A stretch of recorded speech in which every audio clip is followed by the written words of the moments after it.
সাদেক এগ্রোর যে ওনার্স জনাব ইমরান হুসাইনকে মানি লন্ডারিংয়ে 4-2 এবং 4-4 মামলায় ওনাকে গ্রেপ্তার দেখিয়েছে।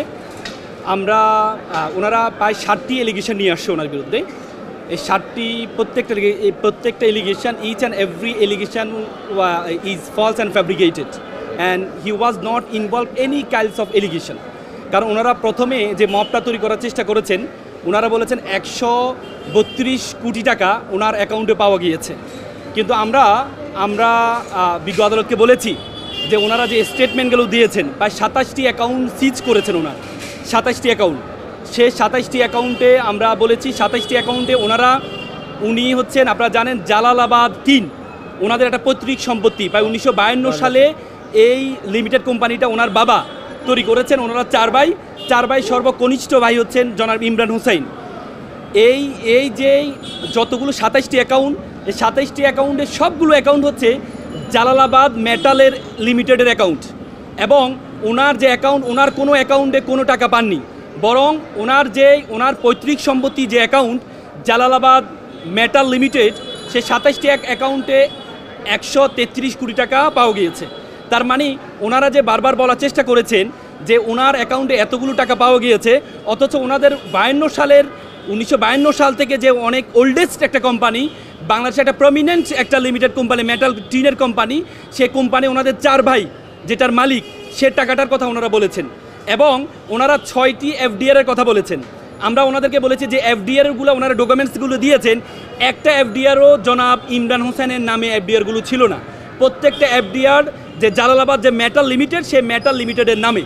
এবং ওনার বিরুদ্ধে যেই মবটা তৈরি করার চেষ্টা করেছেন, সেটি হচ্ছে, আপনারা জানেন যে রাজস্ব কর্মকর্তা মতিউর রহমানের ছেলে যে 17 লক্ষ টাকা দিয়ে যে একটা ছাগল, সে ছাগল কেনার জন্য, যেখানে রাজস্ব কর্মকর্তা যে গত ফ্যাসিস্টের সবচেয়ে অনুগামী ব্যক্তি, যে 17 লক্ষ টাকা সে কোথায় পেল একটা ছাগল কিনতে, সেটি তদন্ত না করে যাহার থেকে এই ছাগলটি কেনা হয়েছে ওনার বিরুদ্ধে রেখেছে। দেখেন, আমরা বারবার বিজ্ঞ আদালতকে বলার চেষ্টা করেছি, ওনার বিরুদ্ধে যে মব তৈরি করা হয়েছে, যে ওনার বিরুদ্ধে যে কি বলে ব্রহ্মার যে গরুর কথা বলা হয়েছে, যেটা ইউএসএ থেকে, উনি ইউএসএ একটা কোম্পানির সাথে একটা চুক্তি করে এই ব্রহ্মা গরুটা 16টা গরু উনি নিয়ে আসছিলেন।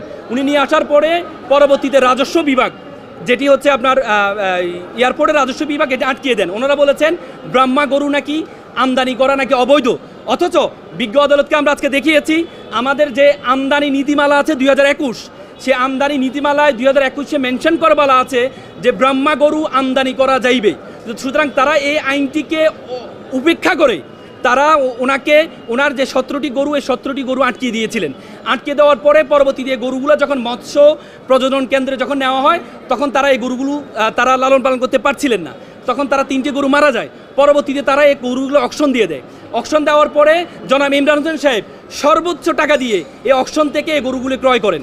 সুতরাং ওনার বিরুদ্ধে যে মবটা তৈরি করেছেন তারা, যে উনি অবৈধভাবে, দেখেন, আমরা বিজ্ঞ আদালতকে বলেছি আমাদের দেশের সবচেয়ে বড় সমস্যা হচ্ছে, বলা হয়ে থাকে যে দেশের যারা গুণী তাদেরকে যদি সম্মান দেওয়া না হয়, সেই দেশে গুণী জন্মায় না।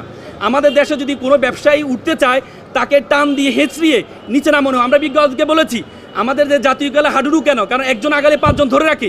আমরা সেই বিজ্ঞ আদালতকে বলেছি এজন্যই ইমরান সাহেবের মতো ব্যবসায়ী, যিনি শখের বশত এই যে ফার্ম এগ্রোটা দিয়েছে, শখের বশত ওনার বাবার হাজার কোটি টাকা ছিল, তারপরে উনি একটা শখের বশত একটা ফার্ম দিয়েছেন।